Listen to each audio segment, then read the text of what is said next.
Takže čaute, ja som Jakub, vítam vás v nového videa, som tu dneska s Orbitalom. Dneska to bude veľmi špeciálne video, pretože ideme do najväčšieho parku, čo sa týka kolobežiek, bicyklov a skateu. Čiže nie je to úplne že skatepark, je to skôr junk ride. Videli ste mojich starších videí, ako som bol v Šuranoch, ten skatepark vnútri, a teraz to tam o dosť vylepšili. Vôbec neviem, jak to tam vyzerá a ideme tam teraz kúknuť. Tak čaute. Yes, takže prišli sme na miesto. To vlastne taktiež pridám asi do tej sérii, že hodnotím tie parky a poviem, či sa to oplatí alebo neoplatí. Ale toto už sa vtedy oplatilo a ešte keď je to väčšie, tak sa to určite že bude oplatiť. Yes. Vyzerá to takisto. Tu je tá rampa do Molitanu. Pamätám si to pekne. A hen tam by mal byť ten bazén. Ideme sa pozrieť na to. Yes. Takže zistili sme, že bazén už je postavený. Pozrieme sa, či je tu niečo iné.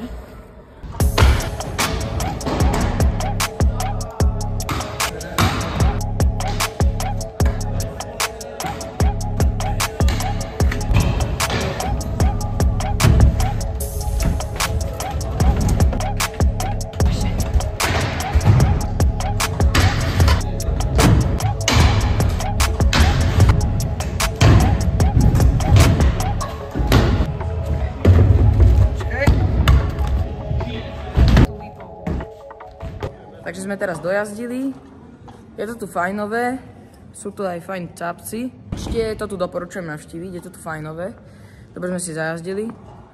A teraz ideme ešte kúknúť von, pretože to som tiež natáčal, ale teraz som tiež tam ešte ísť pojazdiť, keďže už viem trochu lepšie jazdiť ako vtedy. Takže už sme tuto vonku, je to taký obrovský veľký bazén a niečo skúsime ešte pojazdiť, ináč to ide za vlasy.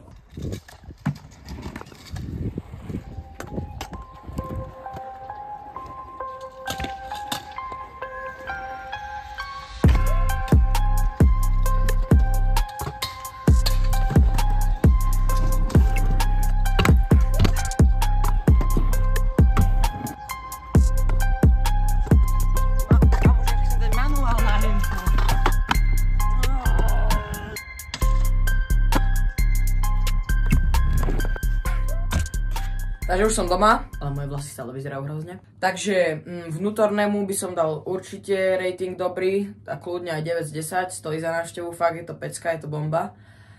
Ten vonkajší je taký v pohode, keď bývate niekde blízko, tak asi hej, ale tiež z ďalky by som sa nechodil. Tak to je všetko, čaute.